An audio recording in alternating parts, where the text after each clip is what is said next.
I have switched loyalty to Bellagio from Venetian. They have better comps, lower rake, and given that they do also let me shoot, there's just no reason for me to continue supporting Sheldon Adelson.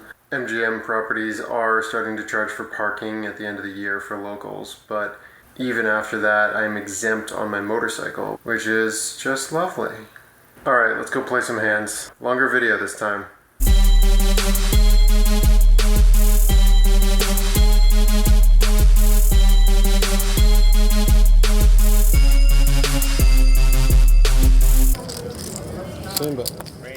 So I raise out of the blinds just to charge for a flop, 20 bucks with the semi-nemesis ace-queen. Board comes out and misses me, and I have decided not to overplay this hand at this point. I'm checking, and with the intention to check call, which is what happens.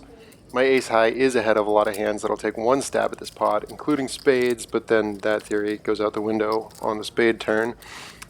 Thankfully, check, that weakens his range a lot.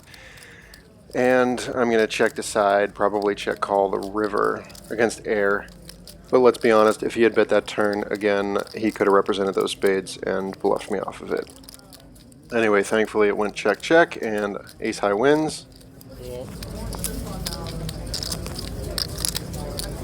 You're calling with ace high, I know. Thank you. Most likely.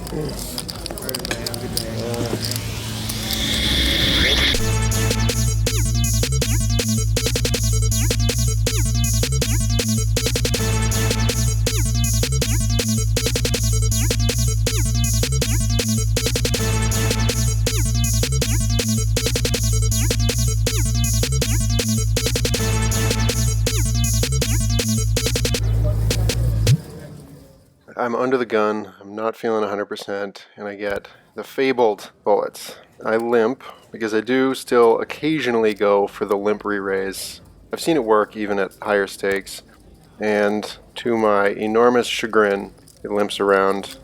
Small blind completes, big blind checks, and, well, time to get some thinner than pre-flop value. I get just one caller from the small blind. Okay, safe enough looking turn. I'm getting pure value from a king here. Let's fire again. Check calls again. Great news. Okay, flush draw worries me.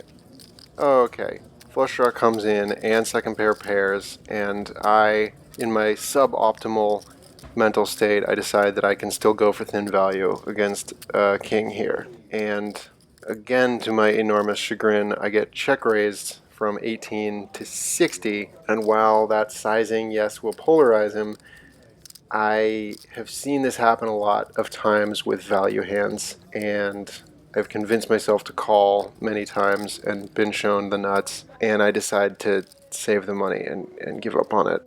I shouldn't have put myself in that spot going for thin value. As much as Bart Hansen would yell at me about it, that river should probably be a check back for me. Anyway, this middle-aged Asian man showed me King 10 offsuit in black for a pair turned into a bluff. So well done to him. And sometimes I think I'm awful at poker. And this hand actually sent me into a renewed fervor for watching videos and retraining myself. Shh.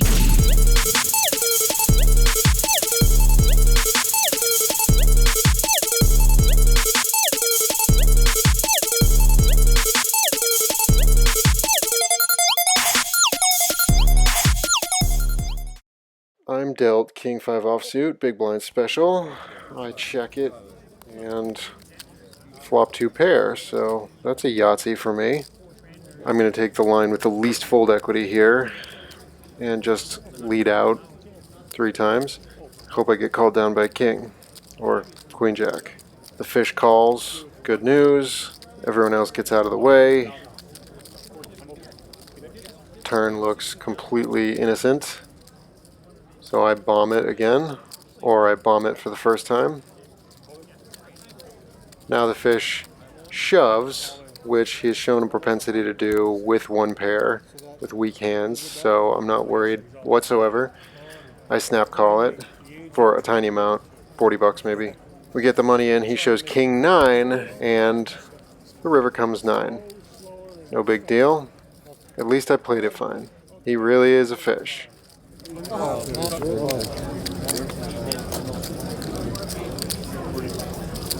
Diablo. Alright, I'm in late position with ace king, and pretty quickly I isolate the early position limper to 15 bucks. Blinds get out of the way, he calls and it goes heads up, and I completely miss the flop. Now I know I should be focusing on his range instead of mine, but I just did not take notes on this hand. So figured it's still worth showing you, why not? I also missed the turn, but after his checking twice, it's time to fire one bullet. For protection, even if I'm not bluffing. He doesn't necessarily have a pair, he can totally just have garbage hands with 6 outs against me. He releases and we move on.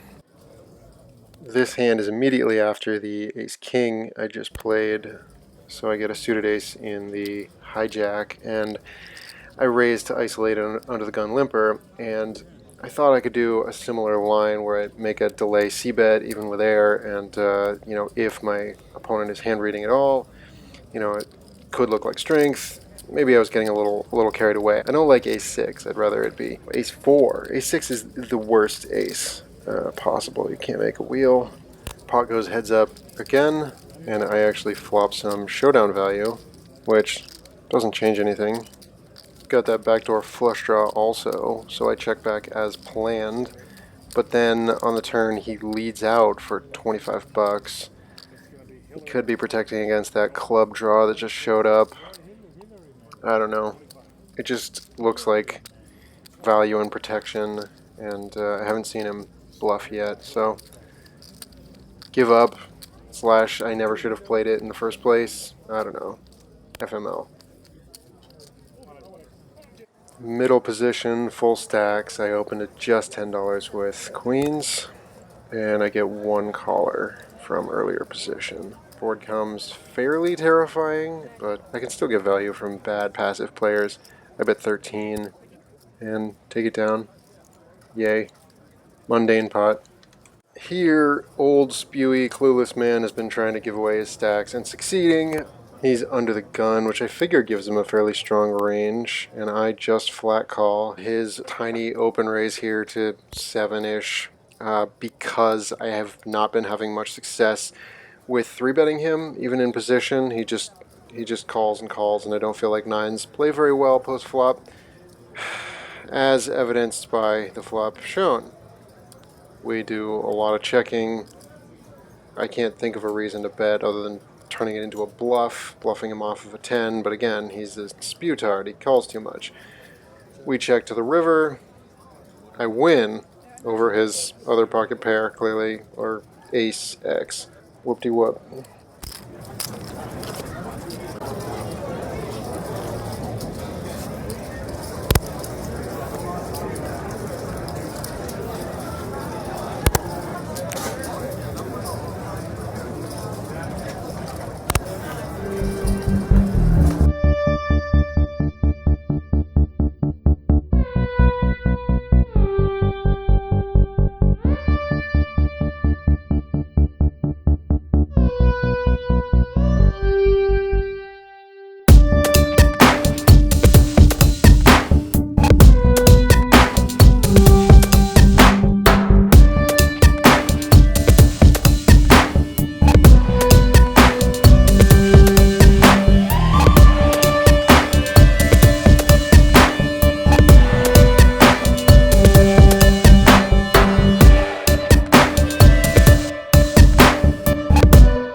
Diablo.